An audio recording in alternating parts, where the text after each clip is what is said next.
रानू चिड़िया अपने घर के बाहर बैठी हुई थी कि जग्गू कौवा वहाँ से गुजरता है। जग्गू बेटा कहाँ जा रहे हो? आंटी मैं कबूतर चाचा की दुकान पर जा रहा हूँ। लो बेटा ये लो पैसे, और मुझे भी वहाँ से सब्जी ला देना। आलू आलू ले आना इन पैसों के। जग्गू पैसों को गौर से देखता है और रानू चिड़िया से पैसे लेकर वहाँ से चला जाता है। जग्गू कबूतर चाचा की दुकान पर जाने की बजाय सीधा झूले वाले अंकल के पास जाता है। अंकल अंकल मुझे झूला लेना है। पैसे दो पहले फिर बैठना झूले पर। जग्गू झूले वाले अंकल को पैसे देता है और झूले में बैठकर झूला लेता है। जग्गू वहाँ से पापड़ खाता है और दूसरी चीजें। वो चिड़िया के सारे ही पैसों से पार्टी करता है और शाम को अपने घर चला जाता है। काफी देर तक इंतजार करने के बाद रानू चिड़िया सोचती है, ये जग्गू कहाँ चला गया?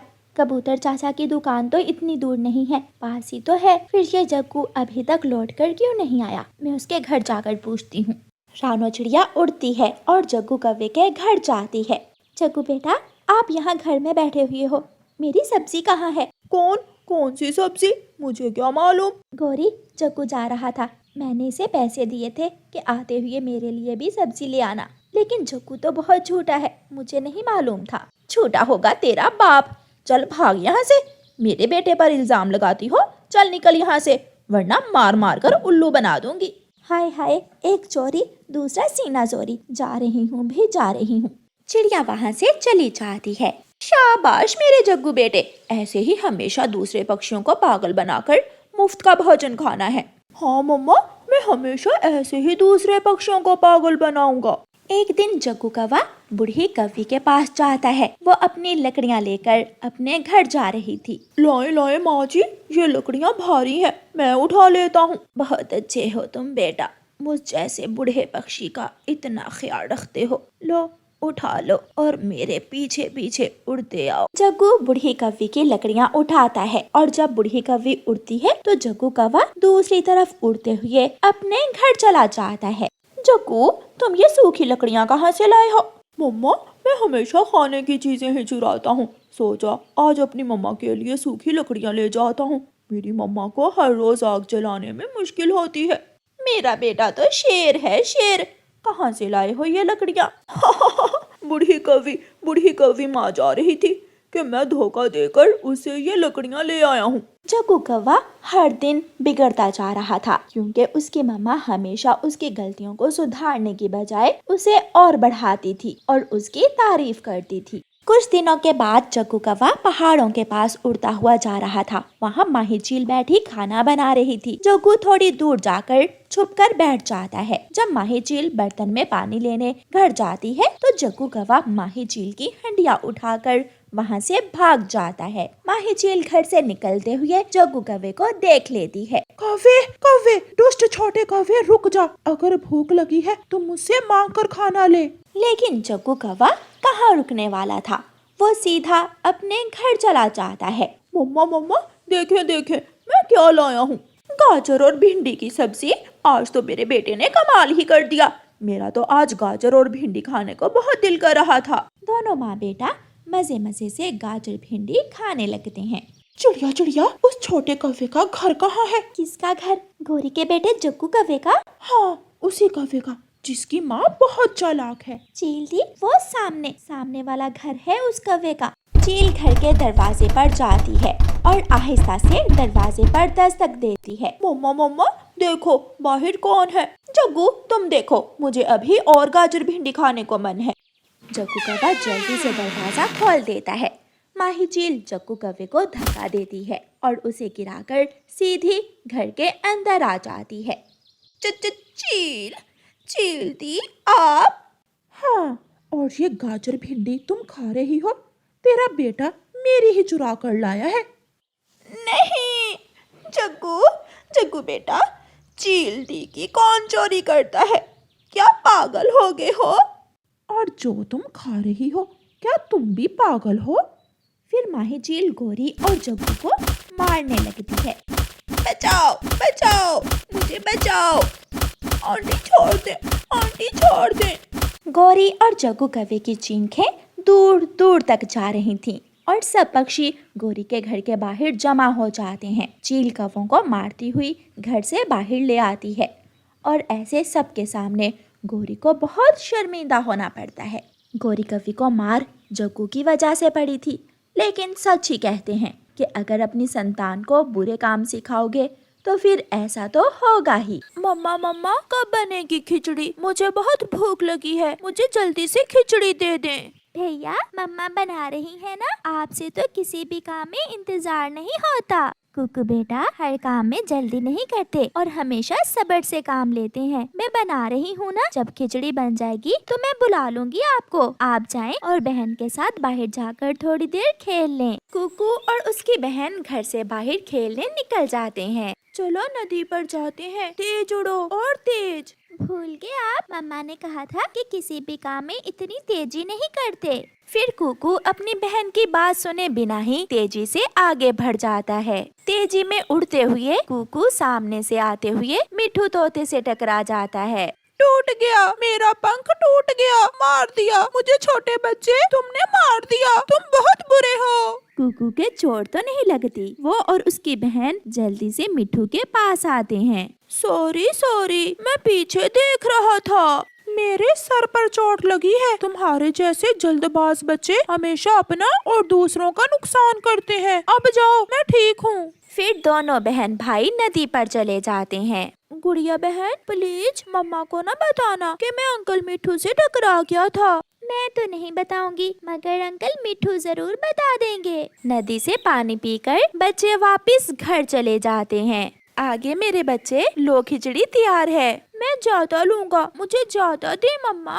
आपका जितना मन चाहे खा लेना बेटा, मैंने हंडिया भर के बनाई है खिचड़ी। भैया आप नहीं सुधरेंगे।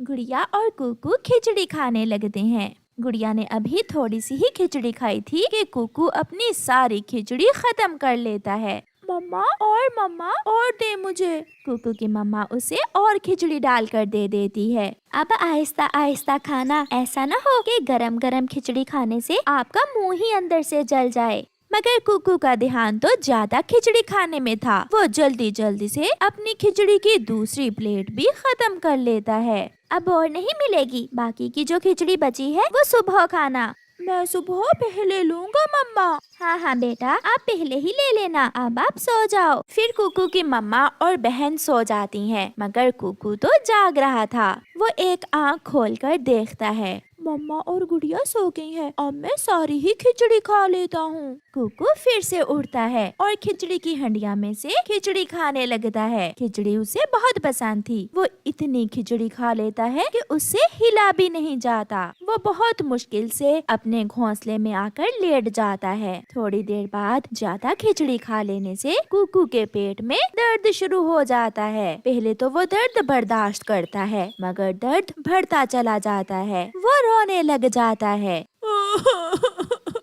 मम्मा मेरे पेट में दर्द है, बहुत दर्द हो रहा है मेरे पेट में मम्मा। गुड़िया और उसकी मम्मा उठ जाती हैं। कुकू बेटा करवट बदल कर सो जाएं, ठीक हो जाएगा दर्द। मगर कुकू तो रोए जा रहा था। गुड़िया बहन मैं सच कह रहा हूँ, मेरे पेट में बहुत दर्द हो रहा है। मम्मा कुकू भैया के दर्द ज्यादा ही हो रहा होगा, ये ऐसे ही नहीं रो रहा था। फिर उसकी मम्मा उठती है। इस समय तो घर में दवा भी नहीं है, मैं गर्म पानी देती हूँ आपको। जब कुकू की मम्मा गर्म पानी लेने के लिए रसोई में जाती है तो खिचड़ी की हंडिया का ढक्कन नहीं था और हंडिया भी खाली थी। हाय मैं मर गई। गुड़िया बेटी, कुकू ने तो सारी ही हंडिया खाली कर दी। हंडिया में खिचड़ी नहीं है। क्या मम्मा, ऐसे कैसे हो सकता है? कुकू भैया आपने ऐसा क्यों किया? मगर कुकू तो रोए ही जा रहा था। मैं अभी तोते को बुला कर लाती हूँ, वो दवा देगा तो फिर ही कुकू का पेट का दर्द ठीक होगा। मम्मा चिड़िया रात के समय घर से निकलती है। मिठू भैया दरवाजा खोलें, मेरे बेटे के पेट में बहुत दर्द है। मिठू दरवाजा खोलता है। चिड़िया बहन मैं अपना बॉक्स ले लूं, मैं अभी आपके साथ जाता हूँ। कुकू भैया रात के समय आपने मम्मा को बहुत तंग किया है। देखें बाहर कितनी ठंड है और हमारी मम्मा बाहर फिर रही है। अगर मम्मा बीमार हो गई तो फिर क्या होगा? मैं फिर कभी ऐसा नहीं करूँगा, मुझसे गलती हो गई गुड़िया बहन। मम्मा भी मिठू को लेकर आ जाती है। हाँ तो छोटे बच्चे क्या और खिचड़ी खाओगे? अंकल अंकल, मेरे यहाँ दर्द हो रहा है, प्लीज मुझे जल्दी से दवा दे दें। फिर मिठू अपने बॉक्स से टीका निकालकर उसमें दवा भरता है, जिसे देखकर कुकू ऊंची आवाज से चिल्लाता है, मुझे शरबत दे दें अंकल डॉक्टर, मुझे शरबत दे दें। इसे पकड़ कर रखो, इसे टीका ही लगाना पड़ेगा। मम्मा और गुड़िया कुकू को पकड़ती हैं और मिठू डॉक्टर कुकू की पीठ में टीका लगाता है। थोड़ी देर बाद कुकू को कै आती है और उसकी आंखों से पानी बहने लगता है। मम्मा मैं अब ठीक हूँ, अब मेरे पेट का दर्द रुक गया है, आप अब सो जाएं। तो फिर थोड़ी सी खिचड़ी हंडिया में बची है, वो भी जाकर खा लो। फिर वो सब हंसने लगते हैं। प्यारे दोस्तों, इस कहानी को लाइक करना बिल्कुल मत भूलना। आपका धन्यवाद। गौरी कव्वी का जंगल में चाय मिठाई का ढाबा था। ठंड होने के कारण उन दिनों गौरी कव्वी का धंधा अच्छे से चल रहा था। जग्गू, वो कबूतर कब से बैठा हुआ है, जाओ और उससे पूछ कर आओ, चाय पीनी है या मिठाई खानी है। जग्गू जाता है। अंकल, मम्मा बोल रही हैं, चाय पीनी है आपने क्या? नहीं नहीं छोटे बच्चे, मैं तो ऐसे ही यहाँ अखबार पढ़ने के लिए आया था। ये सुनकर गौरी कव्वी वहाँ आ जाती है। उठो, चलो उठो, भागो यहाँ से, अखबार पढ़ने के लिए रुका था। ये आराम गाह नहीं है, ये मेरा ढाबा है, कुछ लेना है तो लो, वरना अपनी ये गंदी गंदी आंखें लेकर दफा हो जाओ यहाँ से। ऐसे दुकानदारी नहीं चलती, बात तो तुम ऐसे कर रही हो जैसे कोई बड़ी अफसर हो। तुम जाते हो, जा मैं चाय की छाननी उठा कर लाऊं। कबूतर वहाँ से चला जाता है। सुबह से बैठा हुआ है, आया बड़ा अखबार पढ़ने वाला। आप इतने गुस्से में क्यों हैं? वो गौरी कव्वी की बच्ची समझती ना जाने क्या है खुद को। मैं उसके ढाबे पर बैठा अखबार पढ़ रहा था कि आकर मुझसे उलझने लगी। आपको उस गौरी का अच्छे से पता है, वो छोड़ती किसे है? गौरी के घर में सब कुछ था। वो जंगल की एक अमीर कव्वी थी, क्योंकि उसकी चाय मिठाई की दुकान अच्छे से चलती थी। गौरी कव्वी सुबह सवेरे उठती और दूध वाला बर्तन लेकर पहाड़ों पर चील से दूध लेने चली जाती। चील दी, अब ठंड बढ़ने के साथ ही मेरा ढाबा और भी चलने लगा है। कल से मैं 2 लीटर दूध इजाफी लेकर जाया करूंगी। मेरी गाय बहुत दूध देती है, तुम 2 क्या 4 लीटर दूध ले जाना। रास्ते में इधर उधर देखकर गौरी नदी पर रुकती और अपने दूध वाले बर्तन में आधा पानी मिला लेती। हो गया, मेरा काम हो गया, अब चलती हूँ। गौरी बहन, मुझे और मेरे बेटे को 2 चाय और साथ में बेसन के 2 लड्डू दे दो। चिड़िया, अभी थोड़ी देर लगेगी, अभी दूध को उबाल आया है। चिड़िया का बेटा कुकू वहाँ साथ वाले टेबल पर बैठकर खेलने लगता है। उसका पंख लग जाने से गौरी का एक कप नीचे गिरकर टूट जाता है। बेटा, ये क्या किया आपने? गौरी आंटी का नुकसान कर दिया। गौरी भी ये देख लेती है। शरारती बच्चे, तुमने मेरा कप तोड़ दिया। चिड़िया, मुझे ऐसे ग्राहकों की जरूरत नहीं है जो मेरा नुकसान करें। कप के पैसे दो और भाग जाओ यहाँ से। गौरी बहन, लड़ क्यों रही हैं आप? बच्चा था, टूट गया कप, मैं दे दूंगी आपको पैसे।